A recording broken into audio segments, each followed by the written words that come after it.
पास है, कृपया निकाल लीजिएगा, क्योंकि कुछ बातें जो मैं हमेशा आप लोगों के साथ में करता हूँ कि अगर हम कहीं जा रहे हैं खुदावंद के भवन में, तो बाइबल का होना हमारे पास जरूरी होना चाहिए।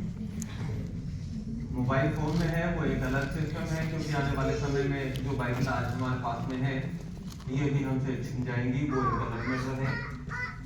पर आज जब ये सुविधा हमें उपलब्ध है तो हमारे को इस चीज का लाभ उठाना चाहिए। पहला अध्याय और उसकी 14वीं आयत इस प्रकार से कहती है, और वचन देहधारी हुआ और अनुग्रह और सच्चाई से परिपूर्ण होकर हमारे बीच में डेरा किया, और हमने उसकी ऐसी महिमा देखी जैसे पिता के इकलौते की महिमा। खुदावंद अपने वचन के पढ़े और सुने जाने पर आशीष दे। और यहाँ पर लिखा है वचन क्या हुआ? देहधारी हुआ। ये मेरे और आपके लिए आज कोई एक पहली बार सुनने की बात नहीं है। वचन कहता है कि वचन देहधारी हुआ, अर्थात उत्पत्ति को अगर हम ले, उत्पत्ति के अंदर पहली अध्याय को अगर हम पढ़ते हैं, उसने कहा कि परमेश्वर का आत्मा घोर क्या था? घोर अंधकार गहरे जल के ऊपर, घोर अंधकार के ऊपर परमेश्वर का आत्मा मंडराता था, और परमेश्वर ने कहा उजियाला हो। परमेश्वर ने क्या कहा? उजियाला हो। और उसके बाद का अगर हम पढ़े एक एक चीज, एक एक शब्द जो खुदावंद यीशु मसीह के इस वचन में लिखा है, मेरे और आपके जीवन के लिए बहुत महत्वपूर्ण है। वहां पर एक अद्भुत बात अगर हम गौर से पढ़े, सुने और उसको समझे, वहां पर लिखा है परमेश्वर ने उजियाले को देखा कि अच्छा है। क्या? कि परमेश्वर ने उजियाले को देखा कि अच्छा है, और वहां पर परमेश्वर ने काम किया।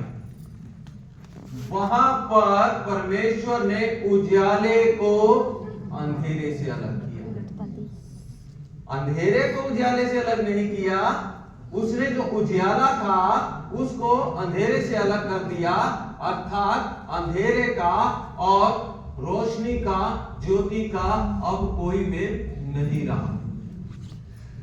यहां पर परमेश्वर ने, आगे अगर हम और पढ़े, दिन और रात की चर्चाएं हैं कि क्या बातें वह कहता है।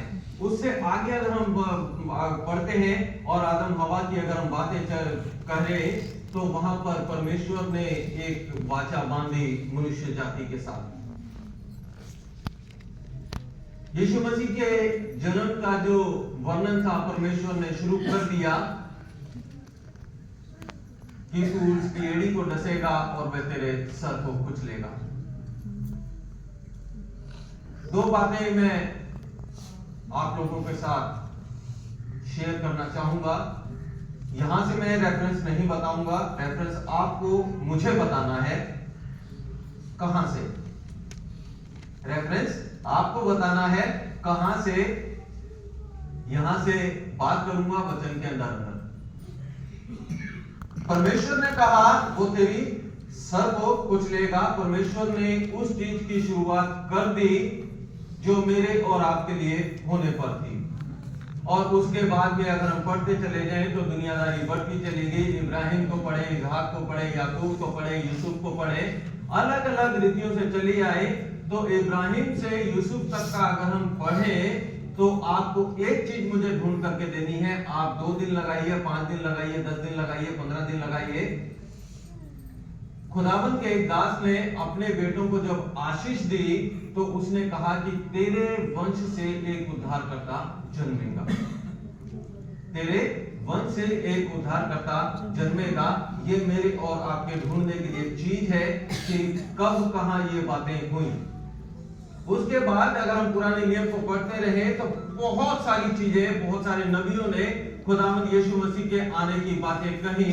और जहां तक हम लोग वचनों को सुनते हैं और पढ़ते हैं, बहुत सारे लोग यशायाह नबी के द्वारा कहे गए वचनों की ज्यादा व्याख्या करते हैं। कि यीशु के वंश से, उसके ठूठ से एक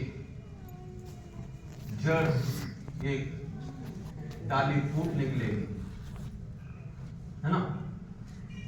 यशाया 7 वहां लिखा है कि प्रभु तुम्हें आप ही एक चिन्ह देगा। ऐसा ही है, परमेश्वर आप तुम्हें एक चिन्ह देगा। यशाया 9, और अगर हम 9 को पढ़े, मैं अपने जो मेरे को जो टच करती है, मैं उन चीजों की बातें कर रहा हूं। वहां वो शुरुआत ही अलग तरीके की करता है कि जो लोग अंधकार में बैठे थे, इस विषय पे पहले भी मैं चर्चा कर चुका हूं कि जो लोग अंधकार में बैठे थे उनके ऊपर बड़ी रोशनी चमकी, उनके ऊपर बड़ी रोशनी चमकी। और आगे उसको अगर हम पढ़ें तो बहुत सारी बातें वो अपने उस अध्याय में कहता है यीशु मसीह के बारे में। उत्पत्ति से लेकर मलाकी तक, उत्पत्ति से लेकर मलाकी तक बहुत सारे खुदावंद के लोग आए, खुदावंद यीशु मसीह के बारे में बातें की, और परमेश्वर अपने लोगों के द्वारा, अपने नबियों के द्वारा बातचीत करता रहा। खुदावंद अपने लोगों के साथ में बहुत जगहों पर बातें करता रहा, और एक समय आया मलाकी के बाद का, यीशु मसीह के नाम की चर्चाएं हो रही थी कि एक मसीहा आएगा जो इस दुनिया में उद्धार करेगा। और मलाकी से लेकर यीशु मसीह के जन्म तक, मलाकी से लेके यीशु मसीह के जन्म तक खुदावंद के लोगों 400 साल बीत गए, और खुदावंद का कोई शब्द खुदावंद के लोगों तक नहीं पहुंचा। यीशु मसीह के आने की तो बात छोड़िए, जिस प्रकार से खुदावंद के लोगों में खुदावंद बातें किया करता था, यहोवा परमेश्वर बातें किया करता था, ढांढस बंधवाया करता था, हर बातों में, हर विपत्ति में, हर समस्याओं में उनकी रहनुमाई किया करता था, किसी चीज की चर्चाएं नहीं सुनाई दी। 400 साल इजरायली क्या परमेश्वर को भूल गए? क्या खुदावंद अपने वचनों से मुकर गया? क्या परमेश्वर को याद नहीं रहा कि मैंने अपने लोगों के साथ में क्या वाचाएं मानी है? 400 साल तक परमेश्वर का कोई वचन इस पृथ्वी पर नहीं पहुंचा। खुदावंद के इस बाइबल को अगर हम पढ़ते हैं तो क्या लोग दुहाई नहीं दे रहे होंगे परमेश्वर की? क्या लोग प्रार्थनाएं नहीं कर रहे होंगे? या परमेश्वर सुन नहीं रहे होगा? यहां पर आज के समय की अगर मैं बात करूं, मेरे और आपके विषय में एक अच्छी खुशखबरी यह है कि अगर परमेश्वर आपके 4 दिन, 4 महीने, 4 साल, 40 दिन, 40 साल, 400 साल अगर परमेश्वर मुझसे और आपसे हमारी प्रार्थनाओं का उत्तर नहीं दे रहा है, तो इसका मतलब है कि परमेश्वर ने मेरे और आपके लिए उत्तम से उत्तम योजनाएं तैयार करके रखी है। 400 साल तक परमेश्वर ने अपने लोगों के साथ में बात नहीं की, और 400 साल के बाद खुदावंद ने अपने उस अनुग्रह को इस धरती के ऊपर ले आया, स्वयं अपने बेटे को इस धरती के ऊपर प्रकट करके। आमीन। और मैं और आप,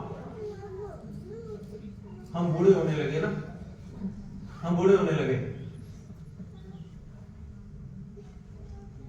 बड़े आराम से ले लेते हैं इस वचन को। हम कैरल्स गाते हैं, शायद मैं पिछले साल बात कर रहा था कि यीशु मसीह के जन्मदिन को हम नए साल तक मनाते हैं, यीशु मसीह की छठी तक, शायद, अगर मैं भूल चूक नहीं कर रहा हूं। हम इस वचन को हल्के में ले लेते हैं। यीशु मसीह का जन्म ऐसे नहीं हो गया। आकाश और पृथ्वी के लोग, अभी पादी साहब बात कर रहे थे, स्वर्गदूतों का पृथ्वी पर आना मजाक बात थी।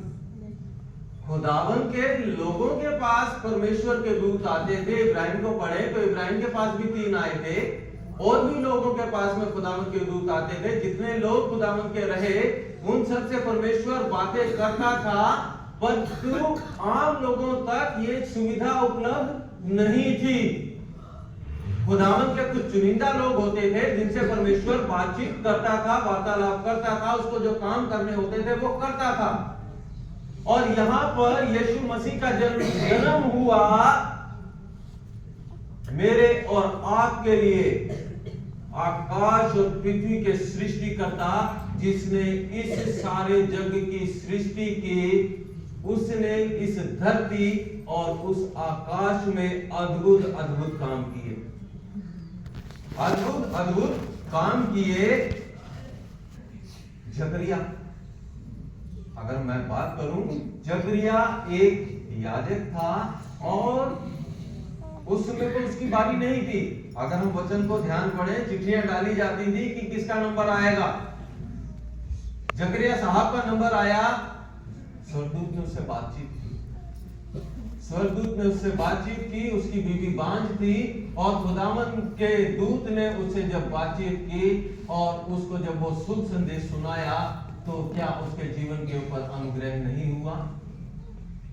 एक बुजुर्ग आदमी जिसकी पूरी उम्र बीत गई खुदावन के भवन की सेवा करते करते, जिसका नंबर भी नहीं आने वाला था, उससे पहले भी उच्च पद अधिकारी बैठे होंगे, परंतु पर्ची जकरिया के नाम की निकली। जहां पर लोग डरते थे परमेश्वर के भवन में, एक जब खुदा का दास जाता था, हम कई बार इस बात में बात कर चुके, उसके पटवा बांध दिया जाता था, उसके घुंघरू बांध दिए जाते थे, बाहर लोग खड़े रहते थे तंबू में प्रवेश करने से पहले कि वो हिलता रहता था, घुंघरू बजते रहते थे, घंटियां बजती रहती थी, जो भी कुछ था। परंतु ये होता था कि तंबू के बाहर जो लोग खड़े थे उनको ये पता रहता था कि तंबू के अंदर जो व्यक्ति है वह जीवित है।